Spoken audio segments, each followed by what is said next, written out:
ರಾಶಿಯವರೇ ನಮಸ್ಕಾರ ಸ್ನೇಹಿತರೆ.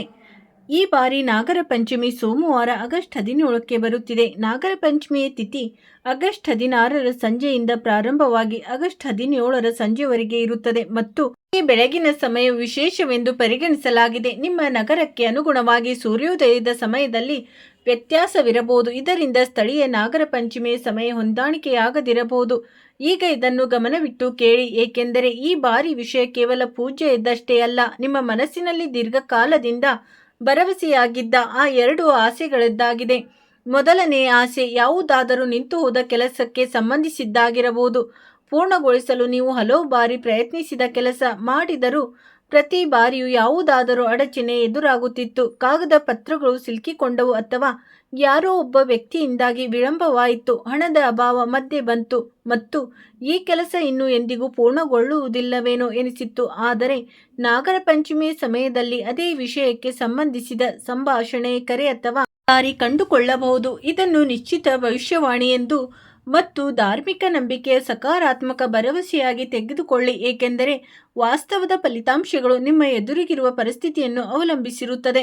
ಈಗ ಎರಡನೆಯ ಆಸೆಯ ಬಗ್ಗೆ ಮಾತನಾಡುವುದಾದರೆ, ಇದು ಮೊದಲಕ್ಕಿಂತ ಸಂಪೂರ್ಣವಾಗಿ ಭಿನ್ನವಾಗಿರಬಹುದು. ಹೌದು ಸ್ನೇಹಿತರೆ, ಇದು ನಿಮ್ಮ ಹೃದಯದಲ್ಲಿ ಮುಚ್ಚಿಟ್ಟಿರುವ ಮತ್ತು ಯಾರೊಂದಿಗೂ ಹೇಳಿಕೊಳ್ಳಲು ಇಷ್ಟಪಡದ ವಿಷಯಕ್ಕೆ ಸಂಬಂಧಿಸಿದ್ದಾಗಿರಬಹುದು. ಕುಟುಂಬದಲ್ಲಿ ಶಾಂತಿಯ ಆಸೆಯಾಗಿರಬಹುದು, ತಮ್ಮವರ ಯಶಸ್ಸಿನ ಹಾರೈಕೆ, ಆರ್ಥಿಕ ಪರಿಸ್ಥಿತಿ ಉತ್ತಮಗೊಳ್ಳುವ ಭರವಸೆಯಾಗಿರಬಹುದು ಅಥವಾ ದೇವರೆದುರು ಬೇಡಿಕೊಂಡ ಹಳೆಯ ಕನಸಾಗಿರಬಹುದು. ಇದು ಈಡೇರಿದರೆ ನಾನು ತುಂಬ ಸಂತೋಷ ಪಡುತ್ತೇನೆ ಎಂದು. ಹಾಗಾದರೆ ಸ್ನೇಹಿತರೆ, ನಾಗರ ಪಂಚಮಿಯ ದಿನ ನಿಮ್ಮ ಭಕ್ತಿಗೆ ತಕ್ಕಂತೆ ಶಿವನು ಸ್ಮರಿಸುತ್ತಾ ಆ ಆಸೆಯನ್ನು ಮನಸ್ಸಿನಲ್ಲಿ ಜಪಿಸಬಹುದು. ಹಾಗಾದರೆ ಸ್ನೇಹಿತರೆ, ಇಲ್ಲಿಯವರೆಗೂ ನಮ್ಮ ವಿಡಿಯೋ ನಿಮಗೆ ಇಷ್ಟವಾಗಿದ್ದರೆ, ನಮ್ಮ ಮಾತುಗಳು ಇಷ್ಟವಾಗಿದ್ದರೆ ವಿಡಿಯೋವನ್ನು ಲೈಕ್ ಮಾಡಿ ಮತ್ತು ಚಾನಲನ್ನು ಸಬ್ಸ್ಕ್ರೈಬ್ ಮಾಡಿ.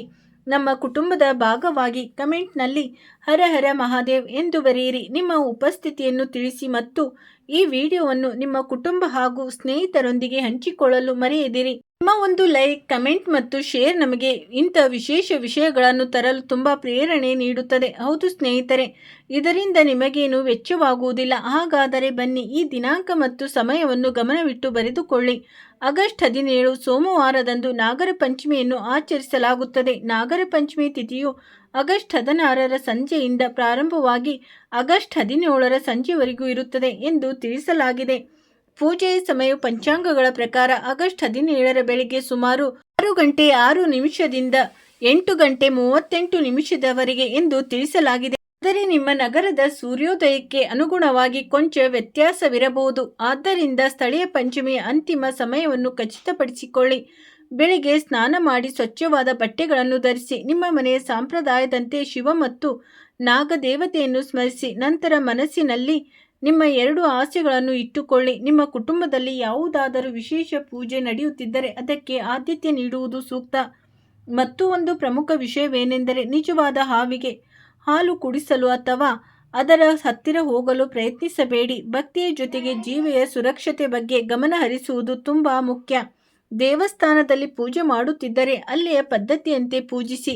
ಈ ದಿನ ಅಗತ್ಯವಿರುವ ವ್ಯಕ್ತಿಗೆ ಸಹಾಯ ಮಾಡುವುದು, ಅನ್ನದಾನ ಮಾಡುವುದು ಅಥವಾ ಹೀಗೆ ಅನುಗುಣವಾಗಿ ದಾನ ಮಾಡುವುದು ತುಂಬ ಶ್ರೇಷ್ಠವೆಂದು ಪರಿಗಣಿಸಲಾಗಿದೆ. ಸ್ನೇಹಿತರೆ, ನಿಮ್ಮ ಮಾಹಿತಿಗಾಗಿ ಹೇಳುವುದೇನೆಂದರೆ, ನಿಮ್ಮ ಜೀವನದಲ್ಲಿ ಎಂಥದ್ದೇ ಸಮಸ್ಯೆಗಳಿದ್ದರೂ ಸ್ಕ್ರೀನ್ ಮೇಲೆ ಕಾಣುತ್ತಿರುವ ಗುರೂಜಿಯವರಿಗೆ ಕರೆ ಮಾಡಿ ನಿಮ್ಮ ಸಮಸ್ಯೆಗಳನ್ನು ಬಗೆಹರಿಸಿಕೊಳ್ಳಬಹುದು. ಗುರೂಜಿಯವರು ವಿದ್ಯೆ, ಉದ್ಯೋಗ, ವ್ಯಾಪಾರ, ಗಂಡ ಹೆಂಡತಿ ಕಲಹ, ಅತ್ತೆ ಸೊಸೆ ಕಲಹ, ಮದುವೆ ವಿಳಂಬ, ಸಂತಾನ ಸಮಸ್ಯೆ, ಶತ್ರು ಕಾಟ, ವಶೀಕರಣ, ನಿಮ್ಮ ಯಾವುದೇ ಸಮಸ್ಯೆಗಳಿದ್ದರೂ ತುಳುನಾಡಿನ ದೈವಾರಾಧನೆಯಿಂದ ಹಾಗೂ ಶ್ರೀ ಸಾಯಿಬಾಬಾ ದೈವಿಕ ಶಕ್ತಿಯಿಂದ ಶೀಘ್ರ ಶಾಶ್ವತ ಪರಿಹಾರ ಮಾಡಿಕೊಡುತ್ತಾರೆ. ಸ್ನೇಹಿತರೆ, ಈಗ ಆ ಎರಡು ಆಸೆಗಳ ವಿಷಯಕ್ಕೆ ಬರೋಣ, ಏಕೆಂದರೆ ನಿಜವಾದ ವಿಷಯ ಇಲ್ಲೇ ಪ್ರಾರಂಭವಾಗುತ್ತದೆ. ಮೊದಲ ಆಸೆಗೆ ಸಂಬಂಧಿಸಿದ ಹಳೆಯ ಕೆಲಸವು ಇದ್ದಕ್ಕಿದ್ದಂತೆ ವೇಗ ಪಡೆದುಕೊಳ್ಳಬಹುದು. ಯಾರ ಪ್ರತಿಕ್ರಿಯೆಗಾಗಿ ಕಾಯುತ್ತಿದ್ದೀರೋ ಅವರಿಂದ ಕರೆ ಬರಬಹುದು. ಯಾವ ಸ್ಥಳದಿಂದ ಅನುಮತಿ ಬೇಕಿತ್ತೋ ಅಲ್ಲಿಂದಲೂ ಸುದ್ದಿ ಸಿಗಬಹುದು ಅಥವಾ ಹೊಸ ವ್ಯಕ್ತಿಯೊಬ್ಬರು ಸಹಾಯಕ್ಕೆ ಬರಬಹುದು. ಎರಡನೇ ಆಸೆಯಲ್ಲಿನ ಬದಲಾವಣೆಯು ಕೊಂಚ ಭಿನ್ನವಾದ ರೀತಿಯಲ್ಲಿ ಬರುತ್ತದೆ. ಸ್ನೇಹಿತರೆ, ನಿಮ್ಮಲ್ಲಿ ಮತ್ತೆ ಭರವಸೆ ಮೂಡಿಸುವಂಥ ಮಾತುಗಳು ಕೇಳಬಹುದು. ಕುಟುಂಬದ ಸದಸ್ಯರೊಬ್ಬರು ನಿಮ್ಮೊಂದಿಗೆ ಮಾತನಾಡಬಹುದು. ಹಳೆಯ ಸಂಬಂಧದಲ್ಲಿ ಮತ್ತೆ ಸಂಭಾಷಣೆ ಆರಂಭವಾಗಬಹುದು. ಹೌದು ಸ್ನೇಹಿತರೆ, ಆರ್ಥಿಕ ದಾರಿ ಕಂಡು ಬರುತ್ತಿದೆ. ಹಿಂದೆ ಸಾಧ್ಯವೇ ಇಲ್ಲ ಎಂದುಕೊಂಡಿದ್ದ ಅವಕಾಶವೊಂದು ಸಿಗಬಹುದು. ಇಲ್ಲಿವರೆಗೂ ಈ ವಿಡಿಯೋ ಮತ್ತು ನಮ್ಮ ಮಾತುಗಳು ನಿಮಗೆ ಇಷ್ಟವಾಗಿದ್ದರೆ ವಿಡಿಯೋವನ್ನು ಲೈಕ್ ಮಾಡಿ, ಚಾನಲನ್ನು ಸಬ್ಸ್ಕ್ರೈಬ್ ಮಾಡಿ, ನಮ್ಮ ಕುಟುಂಬದ ಭಾಗವಾಗಿ ಕಮೆಂಟ್ನಲ್ಲಿ ಹರ ಹರ ಮಹಾದೇವ್ ಎಂದು ಬರೆಯಿರಿ. ಈ ವಿಡಿಯೋವನ್ನು ನಿಮ್ಮ ಕುಟುಂಬ ಮತ್ತು ಸ್ನೇಹಿತರೊಂದಿಗೆ ಶೇರ್ ಮಾಡಲು ಮರೆಯದಿರಿ. ನಿಮ್ಮ ಒಂದು ಲೈಕ್, ಕಮೆಂಟ್ ಮತ್ತು ಶೇರ್ ಇಂಥ ವಿಶೇಷ ವಿಷಯಗಳನ್ನು ನಿಮ್ಮ ಮುಂದೆ ತರಲು ನಮಗೆ ಪ್ರೋತ್ಸಾಹ ನೀಡುತ್ತದೆ. ಆದರೆ ಇಲ್ಲೊಂದು ಪ್ರಮುಖ ವಿಷಯವಿದೆ. ಆಸೆಯ ಜೊತೆಗೆ ಕರ್ಮವೂ ಅಗತ್ಯ. ಕೆಲಸ ಬೇಕಿದ್ದರೆ ಅರ್ಜಿ ಸಲ್ಲಿಸಬೇಕು. ಹಣ ಬೇಕಿದ್ದರೆ ಸರಿಯಾದ ಕೆಲಸ ಮತ್ತು ಯೋಜನೆ ರೂಪಿಸಬೇಕು. ಕುಟುಂಬದಲ್ಲಿ ಶಾಂತಿ ಬೇಕಿದ್ದರೆ ಸಂಭಾಷಣೆ ನಡೆಸಬೇಕು. ಹಳೆಯ ಸಮಸ್ಯೆಗಳನ್ನು ಬಗೆಹರಿಸಬೇಕಿದ್ದರೆ ಸರಿಯಾದ ಮಾರ್ಗವನ್ನು ಅನುಸರಿಸಬೇಕು. ಕೇವಲ ಪೂಜೆ ಮಾಡಿ ಉಳಿದ ಜವಾಬ್ದಾರಿಗಳನ್ನು ತೊರೆಯುವುದು ಸರಿಯಾದ ಮಾರ್ಗವಲ್ಲ. ಹೌದು ಸ್ನೇಹಿತರೆ, ನಿಮ್ಮ 2 ಆಸೆಗಳ ದಾರಿ ತೆರೆಯಬೇಕೆಂದು ನೀವು ಬಯಸಿದರೆ ಕಮೆಂಟ್ನಲ್ಲಿ ಪೂರ್ಣ ನಂಬಿಕೆಯಿಂದ ಓಂ ನಮಃ ಶಿವಾಯ್ ಎಂದು ಬರೆಯಿರಿ. ವಿಡಿಯೋವನ್ನು ಲೈಕ್ ಮಾಡಿ ಮತ್ತು ನಾಗರ ಪಂಚಮಿಯನ್ನು ಪೂರ್ಣ ಭಕ್ತಿಯಿಂದ ಆಚರಿಸುವ ವ್ಯಕ್ತಿಯೊಂದಿಗೆ ಶೇರ್ ಮಾಡಿ. ಚಾನಲ್ಗೆ ಸಬ್ಸ್ಕ್ರೈಬ್ ಮಾಡಿ. ಹಾಗಾದರೆ ಸ್ನೇಹಿತರೆ, ಈಗ ಆ 2 ವಿಷಯಗಳನ್ನು ಮತ್ತಷ್ಟು ಆಳವಾಗಿ ಅರ್ಥ ಮಾಡಿಕೊಳ್ಳಿ. ಏಕೆಂದರೆ ಮೊದಲನೇ ಆಸೆಯು ಕೇವಲ ಕೆಲಸ ಪೂರ್ಣಗೊಳಿಸುವುದಷ್ಟೇ ಅಲ್ಲ, ಇದರ ಹಿಂದೆ ನಿಮ್ಮ ಶ್ರಮ, ಕಾಯುವಿಕೆ ಮತ್ತು ಹಲವು ಬಾರಿ ನಿರಾಶೆಯು ಸೇರಿರಬಹುದು. ಯಾವುದೇ ಕೆಲಸಕ್ಕಾಗಿ ಹಣ ಹೂಡಿಕೆ ಮಾಡಿರಬಹುದು, ಅರ್ಜಿ ಸಲ್ಲಿಸಿರಬಹುದು, ಯಾರದ್ದೋ ಉತ್ತರಕ್ಕಾಗಿ ಕಾಯುತ್ತಿರಬಹುದು, ಅಥವಾ ನಿಮ್ಮ ಮುಂದಿನ ಯೋಜನೆಗಳು ಪೂರ್ಣಗೊಳ್ಳದೆ ಯಾವುದೋ ನಿರ್ಧಾರ ಅಂಟಿಕೊಂಡಿರಬಹುದು. ನಾಗರ ಪಂಚಮಿಯ ಸಮಯದಲ್ಲಿ ಈ ವಿಷಯದಲ್ಲಿ ನೀವು ಮತ್ತೊಮ್ಮೆ ಪ್ರಾಮಾಣಿಕವಾಗಿ ಪ್ರಯತ್ನಿಸಬಹುದು. ಹೌದು ಸ್ನೇಹಿತರೆ, ಯಾರೊಂದಿಗೆ ಮಾತನಾಡಬೇಕೋ ಅವರೊಂದಿಗೆ ಮಾತನಾಡಿ. ಯಾವ ಕಾಗದ ಪತ್ರದ ಅಗತ್ಯವಿದೆಯೋ ಅದನ್ನು ಪೂರ್ಣಗೊಳಿಸಿ ಮತ್ತು ಪ್ರಕ್ರಿಯೆಯಲ್ಲಿ ವಿಳಂಬವಿದ್ದರೆ ಅದರ ಸರಿಯಾದ ಮಾಹಿತಿ ಪಡೆಯಿರಿ. ಸ್ನೇಹಿತರೆ, ನಿಮ್ಮ ಆಸೆಯು ಬಲವಾದ ದಿಕ್ಕನ್ನು ಪಡೆಯುತ್ತದೆ ಯಾವಾಗ ನಿಮ್ಮ ಪ್ರಯತ್ನವು ಅದರೊಂದಿಗೆ ಸಾಗುತ್ತದೆಯೋ. 2ನೇ ಆಸೆಯು ಕುಟುಂಬಕ್ಕೆ ಸಂಬಂಧಿಸಿದ್ದು. ಇದು ಹಲವರ ಹೃದಯಕ್ಕೆ ಹತ್ತಿರವಾಗಿರಬಹುದು. ಆಪ್ತರೊಬ್ಬರಿಗೆ ಕೆಲಸ ಸಿಗುವುದು, ಮಗುವಿಗೆ ಶಿಕ್ಷಣದ ಯಶಸ್ಸು, ಮನೆಯಲ್ಲಿ ದೀರ್ಘಕಾಲದಿಂದ ನಡೆಯುತ್ತಿದ್ದ ಉದ್ವಿಗ್ನತೆ ಕಡಿಮೆಯಾಗುವುದು, ಸದಸ್ಯರೊಬ್ಬರ ಸಂಸಾರ ಪ್ರಾರಂಭವಾಗುವುದು, ಅಥವಾ ಕುಟುಂಬದಲ್ಲಿ ಶುಭ ಸುದ್ದಿ ಬರುವುದಕ್ಕಾಗಿ ದೀರ್ಘಕಾಲದಿಂದ ಕಾಯುತ್ತಿರಬಹುದು. ಇದರಲ್ಲಿ ಯಾವುದೇ ಆಸೆಯು ಈಡೇರಬಹುದು. ಆದರೆ ಇಲ್ಲೂ ಸಹ ನಿಮ್ಮ ಆಸೆಯನ್ನು ನಿಷ್ಕಲ್ಮಶ ಮನಸ್ಸಿನಿಂದ ಶಿವನೆದುರು ಇಟ್ಟು ಪ್ರಾರ್ಥಿಸಬೇಕು. ನಿಮಗೂ ನಿಮ್ಮ ಕುಟುಂಬಕ್ಕೂ ಯಾವುದು ನಿಜವಾಗಿ ಸೂಕ್ತವೋ ಅದು ಈಡೇರಲಿ ಎಂದು.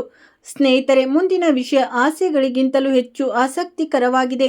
ನಾಗರ ಪಂಚಮಿ ಸುಮಾರಿಗೆ ನಿಮ್ಮ ಮುಂದೆ ಯಾವುದೋ ಒಂದು ಅವಕಾಶ ಬರಬಹುದು. ಅದು ಮೊದಲ ನೋಟದಲ್ಲೇ ನೀವು ಸಾಮಾನ್ಯವೆಂದು ಭಾವಿಸಿ ನಿರ್ಲಕ್ಷಿಸಿ ಬಿಡಬಹುದು. ಆದರೆ ನಂತರ ಗೊತ್ತಾಗುತ್ತದೆ ಎಂದರೆ ಅದೇ ಅವಕಾಶ ನಿಮ್ಮ ನಿಂತು ಹೋದ ಕೆಲಸವನ್ನು ಮುನ್ನಡೆಸಲಿದೆ ಎಂದು. ಆದ್ದರಿಂದ ಆ ಸಮಯದಲ್ಲಿ ಯಾವುದೇ ಪ್ರಮುಖ ದೂರವಾಣಿ ಕರೆ, ಸಂದೇಶ ಅಥವಾ ಪ್ರಸ್ತಾವನೆ ಸರಿಯಾಗಿ ಅರ್ಥ ಮಾಡಿಕೊಳ್ಳದೆ ನಿರ್ಲಕ್ಷಿಸಬೇಡಿ. ಒಂದು ವೇಳೆ ಯಾರಾದರೂ ವ್ಯಕ್ತಿ ಬಹಳ ಸಮಯದ ನಂತರ ತಾವಾಗೇ ನಿಮ್ಮನ್ನು ಸಂಪರ್ಕಿಸಿದರೆ, ಯಾವುದೋ ಹಳೆಯ ವಿಷಯವನ್ನು ಮತ್ತೆ ಪ್ರಸ್ತಾಪಿಸಿದರೆ ಅಥವಾ ಯಾವುದಾದರೂ ದಾರಿ ಸುಲಭವಾದರೆ ಈ ವಿಷಯವನ್ನು ಗಮನವಿಟ್ಟು ಕೇಳಿ ಮತ್ತು ನಂತರ ನಿಮ್ಮ ತಿಳುವಳಿಕೆಯಿಂದ ನಿರ್ಧಾರ ತೆಗೆದುಕೊಳ್ಳಿ. ಇದೇ ಸಮಯದಲ್ಲಿ ಯಾವುದಾದರೂ ಸದಸ್ಯರಿಗೆ ಇಂತಹ ಸುದ್ದಿ ಸಿಗಬಹುದು. ಇದರಿಂದ ಕುಟುಂಬದ ವಾತಾವರಣವೇ ಬದಲಾಗಬಹುದು. ಸ್ನೇಹಿತರೆ, ಯಾವುದೋ ಪರೀಕ್ಷೆ, ಉದ್ಯೋಗ, ಕೆಲಸ, ವ್ಯಾಪಾರ ಅಥವಾ ಯಾವುದೋ ಪ್ರಮುಖ ನಿರ್ಧಾರಕ್ಕೆ ಸಂಬಂಧಿಸಿದ ಸುದ್ದಿ ಇರಬಹುದು.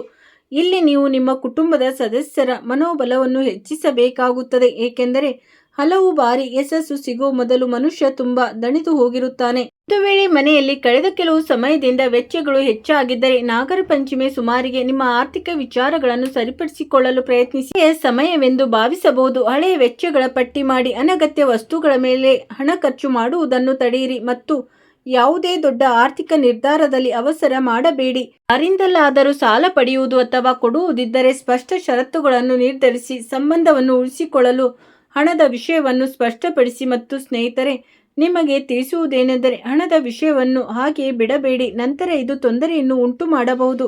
ಕುಟುಂಬದಲ್ಲಿ ಯಾರಾದರೂ ಹಿರಿಯರೊಂದಿಗೆ ಸಂಭಾಷಣೆ ಖಚಿತವಾಗಿ ಮಾಡಿ. ಅವರು ನಿಮಗೆ ಇಂಥ ಕುಟುಂಬದ ಪರಂಪರೆಯ ಬಗ್ಗೆ ತಿಳಿಸಬಹುದು. ನಿಮಗೆ ಮೊದಲೇ ಮಾಹಿತಿ ಇಲ್ಲದಿರಬಹುದು. ನಿಮ್ಮ ಕುಟುಂಬದಲ್ಲಿ ನಾಗರ ಪಂಚಮಿಯ ದಿನ ಯಾವುದೋ ವಿಶೇಷ ಪೂಜೆ, ವ್ರತ, ದೇವಾಲಯ ದರ್ಶನ ಅಥವಾ ದಾನ ಮಾಡುವ ಪರಂಪರೆ ಇರಬಹುದು. ಇಂಥ ಪರಂಪರೆ ತಿಳಿದು ಬಂದರೆ ಅದನ್ನು ನಿಮ್ಮ ಶ್ರದ್ಧೆ ಮತ್ತು ಅನುಕೂಲಕ್ಕೆ ತಕ್ಕಂತೆ ಪಾಲಿಸಬಹುದು. ಪ್ರತಿಯೊಂದು ಕುಟುಂಬದ ಧಾರ್ಮಿಕ ಪರಂಪರೆ ಬೇರೆ ಬೇರೆಯಾಗಿರುತ್ತದೆ. ಆದ್ದರಿಂದ ಬೇರೊಂದು ಕುಟುಂಬದ ಪದ್ಧತಿಯನ್ನು ನಿಮ್ಮ ಮೇಲೆ ಅಳವಡಿಸಿಕೊಳ್ಳುವುದು ಅಗತ್ಯವಿಲ್ಲ. ಈಗ ಅತ್ಯಂತ ಸುಂದರವಾದ ವಿಷಯವೇನೆಂದರೆ ನಿಮ್ಮ 2 ಆಸೆಗಳಲ್ಲಿ ಯಾವುದಾದರೂ ಒಂದು ತಕ್ಷಣವೇ ಈಡೇರದಿದ್ದರೆ ಅದನ್ನು ನಿರಾಶೆಯಾಗಿ ಕಾರಣವಾಗಿಸಿಕೊಳ್ಳಬೇಡಿ. ಕೆಲವೊಮ್ಮೆ ಮನೋಕಾಮನೆ ದಾರಿ ನಾವು ಅಂದುಕೊಂಡಂತೆ ತೆರೆದುಕೊಳ್ಳುವುದಿಲ್ಲ. ಯಾವುದನ್ನು ನಾವು ಗಮ್ಯಸ್ಥಾನ ಎಂದು ಭಾವಿಸುತ್ತೇವೆಯೋ ಅದಕ್ಕಿಂತ ಉತ್ತಮವಾದ ಆಯ್ಕೆಗಳು ಮುಂದೆ ಬರಬಹುದು. ಆದ್ದರಿಂದ ಸ್ನೇಹಿತರೆ, ನಿಮ್ಮ ಪ್ರಾರ್ಥನೆಯಲ್ಲಿ ಕೇವಲ ಒಂದೇ ಫಲಿತಾಂಶಕ್ಕೆ ಪಟ್ಟು ಹಿಡಿಯುವ ಬದಲು ಈ ಭಾವನೆಯನ್ನು ಇಟ್ಟುಕೊಳ್ಳಿ: ಯಾವುದು ನನಗೆ ಮತ್ತು ನನ್ನ ಕುಟುಂಬಕ್ಕೆ ಸರಿಯೋ ಅದೇ ನನ್ನ ಜೀವನದಲ್ಲಿ ಬರಲಿ. ನಾಗರ ಪಂಚಮಿ ದಿನ ನೀವು ಶಿವನ ಸ್ಮರಣೆ ಮಾಡುತ್ತಿದ್ದರೆ ನಿಮ್ಮ ಮನೆಯ ವಾತಾವರಣವನ್ನು ಶಾಂತವಾಗಿಡಲು ಪ್ರಯತ್ನಿಸಿ. ಯಾರೊಂದಿಗೂ ಅನಗತ್ಯ ಜಗಳವಾಡಬೇಡಿ. ಹಿರಿಯರನ್ನು ಗೌರವಿಸಿ ಮತ್ತು ಅಗತ್ಯವಿರುವವರಿಗೆ ನೇರವಾಗಿ. ಪೂಜೆಯ ನಿಜವಾದ ಭಾವನೆ ಕೇವಲ ಸಾಮಗ್ರಿಗಳಲ್ಲ, ಬದಲಿಗೆ ಶ್ರದ್ಧೆ ಮತ್ತು ನಡವಳಿಕೆಯಲ್ಲೂ ಇರುತ್ತದೆ. ಸ್ನೇಹಿತರೆ, ಮತ್ತು ನಿಮ್ಮ ಮನೆಯಲ್ಲಿ ಯಾರಾದರೂ ಮಗು ಅಥವಾ ಕುಟುಂಬದ ಸದಸ್ಯರು ಯಾವುದೋ ಪ್ರಮುಖ ಗುರಿಗಾಗಿ ಶ್ರಮಿಸುತ್ತಿದ್ದರೆ ಅವರಿಗೆ ಈ ದಿನ ಆಶೀರ್ವಾದ ನೀಡಿ. ಅವರನ್ನು ಎದುರಿಸುವ ಬದಲು ಅವರ ಮೇಲೆ ನಂಬಿಕೆ ಇಡಿ. ನಿಮ್ಮ ಒಂದು ಸಣ್ಣ ಪ್ರೋತ್ಸಾಹದ ಮಾತು ಅವರಿಗೆ ದೊಡ್ಡ ಶಕ್ತಿಯಾಗಬಹುದು. ಈಗ ಮುಂದೆ ಬರುವ ಬದಲಾವಣೆಯು ಕೇವಲ ನಿಮ್ಮ ಆಸೆಗಳಿಗೆ ಮಾತ್ರ ಸೀಮಿತವಾಗಿರುವುದಿಲ್ಲ. ನಿಮ್ಮ ನಿರ್ಧಾರಗಳನ್ನು ತೆಗೆದುಕೊಳ್ಳುವ ವಿಧಾನವು ಬದಲಾಗಬಹುದು. ನಿಮ್ಮ ಪ್ರತಿಯೊಂದು ವಿಷಯದಲ್ಲೂ ಇತರರ ಅಭಿಪ್ರಾಯಗಳನ್ನು ಪಡೆಯುವ ಬದಲು ನೀವೇ ಸ್ವತಃ ಮಾಹಿತಿಯನ್ನು ಕಲೆ ಹಾಕಲು ಪ್ರಾರಂಭಿಸುತ್ತೀರಿ.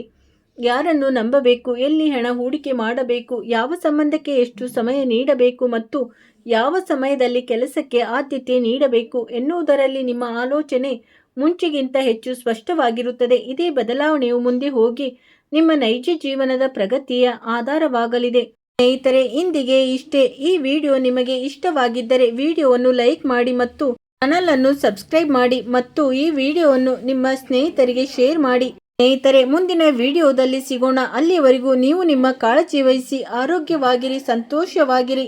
ಸ್ನೇಹಿತರೆ, ವಿಡಿಯೋ ನೋಡಿದ್ದಕ್ಕಾಗಿ ಧನ್ಯವಾದಗಳು. ಹರ ಹರ ಮಹಾದೇವ್.